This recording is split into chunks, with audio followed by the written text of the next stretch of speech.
India, one of the world's most ancient civilizations, stands today as a land of remarkable contrasts and achievements. From early trade routes and timeless philosophies to modern advances in technology and agriculture, India's story spans thousands of years. Let's explore India's size, location, and unique connections to the rest of the world. India lies entirely in the northern hemisphere, stretching between latitudes 8°4 north and 37°6 north and longitudes 68°7 so east and 97°25 east. The Tropic of Cancer, at 23°30 north, cuts across the country almost into two equal halves. To the southeast lie the Emerald, Andaman and Nicobar Islands in the Bay of Bengal, while to the southwest, the Lakshadweep Islands sparkle in the Arabian Sea. This strategic position makes India both a continental giant and a maritime nation. With a total area of 3.28 million square kilometers, India accounts for about 2.4% of the world's land surface, making it the seventh largest country on Earth. Its land boundary stretches 15,200 kilometers, while its coastline, mainland plus islands, extends 7,516.6 kilometers. Notice the tapering of the subcontinent south of 22 degrees north latitude. This taper divides the Indian Ocean into two arms, the Arabian Sea to the west and the Bay of Bengal to the east. India's east-west expanse covers roughly 30 degrees of longitude, creating a time difference of about 2 hours from Gujarat in the west to Arunachal Pradesh in the east. To maintain a single national time, 82°30 to east longitude, passing through Mirzapur in Uttar Pradesh, is chosen as the standard meridian of India. This ensures one official Indian standard time across the entire nation. India occupies a central position between West Asia and East Asia, forming the southward extension of the Asian continent. This strategic location, guarded by the Himalayas to the north and open to the sea in the south, has destined it to be a crossroads of civilizations.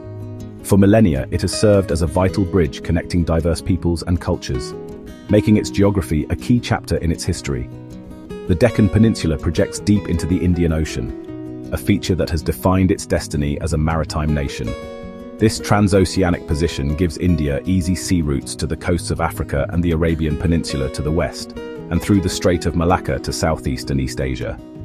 These ancient sea lanes were more than just commercial highways for spices and textiles. They were conduits for human interaction, carrying ideas, beliefs, and traditions across the waves.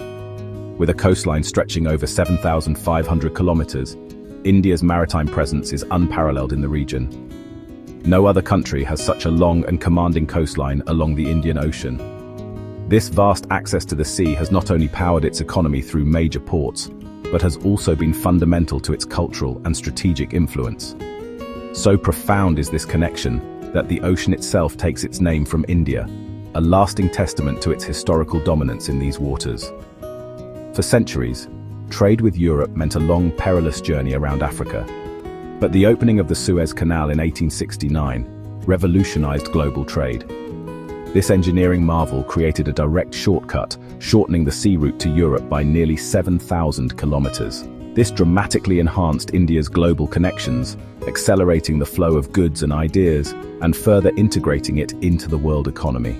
Historically, India's land routes across mountain passes carried ideas and goods long before maritime trade began.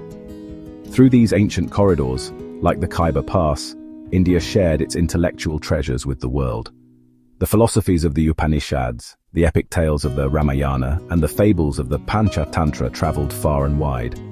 Crucially, Indian numerals and the decimal system, including the concept of zero, laid the foundation for modern mathematics. In return, India absorbed influences like Greek sculpture, which inspired the unique Gandhara art, and the domes and minarets of West Asian architecture, a vibrant exchange that shaped world culture and created a rich composite heritage. India's geography places it in a uniquely strategic position at the heart of South Asia. Dominating the Indian Ocean and sharing land borders with 7 nations, its location has profoundly shaped its history, culture, and global role. This vast subcontinent acts as a natural bridge between the Middle East and East Asia. Let's explore the nations that form this intricate neighborhood. To the northwest lie Pakistan and Afghanistan. The border with Pakistan, drawn during the 1947 partition, cuts through regions with deep, shared historical and cultural roots. Further north, The rugged, mountainous terrain of the Hindu Kush forms a formidable, yet historically porous border with Afghanistan. Looking north, the colossal Himalayan mountain range creates a natural frontier with China's Tibet Autonomous Region, Nepal and Bhutan. While these mountains are a physical barrier, Nepal and Bhutan, both landlocked Himalayan kingdoms, share profound cultural and religious ties with India, particularly through Hinduism and Buddhism. To the east, India shares borders with Myanmar and Bangladesh. The border with Bangladesh is particularly complex, winding through the world's largest river delta, the Ganges-Brahmaputra, creating deep ecological and economic interdependencies. Our neighborhood also extends across the seas to our southern maritime neighbors, Sri Lanka and the Maldives. The island nation of Sri Lanka is separated from the Indian mainland by the shallow waters of the Palk Strait and the Gulf of Mannar, a connection steeped in mythology and ancient trade. Further south, the beautiful archipelago of the Maldives lies just below India's Lakshadweep Islands, forming a crucial part of the Indian Ocean's strategic seascape. For millennia, these geographical boundaries were not barriers but gateways. Mountain passes were conduits for commerce and culture, allowing traders and scholars to carry spices, textiles, and transformative ideas, like the concept of zero and the philosophies of Buddhism. Seafarers connected the subcontinent to Rome and Southeast Asia, creating a vibrant network of exchange that enriched the world. Today, India is a union of 28 states and 8 union territories, each with unique languages, cultures, and landscapes. Before independence in 1947, the region consisted of British-ruled provinces and princely states. The integration of these diverse regions laid the foundation of the modern Indian Republic. India's central location at the head of the vast Indian Ocean has always been its greatest strategic asset. With a coastline stretching over 7,500 kilometers, dotted with historic ports, India naturally became a maritime powerhouse. For millennia, ancient trade routes like the legendary Silk Road and the maritime spice routes converged here. It wasn't just goods like spices and textiles that flowed through these arteries of commerce. It was also ideas, philosophies and cultures, making India a true melting pot of civilizations. Today, this legacy continues. India overlooks some of the world's most critical shipping lanes, connecting the energy-rich Middle East with the bustling economies of East Asia. This pivotal position gives it a powerful voice in global trade and security. But India's reach extends beyond the seas. Its ambitious space program showcases a nation that is not just bridging East and West, but also connecting the Earth to the cosmos. From the towering Himalayas to its sun-drenched southern tip, India's geography tells a grand story of resilience, adaptation, and constant evolution.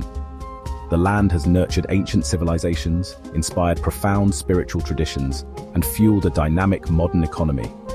It is a nation that is both a guardian of timeless wisdom and a pioneer of future technologies. India's size, location, and deep-rooted connections are more than just lines on a map. They are the living narrative of a civilization that has always been, and will continue to be, a crucial shaper of our collective human destiny.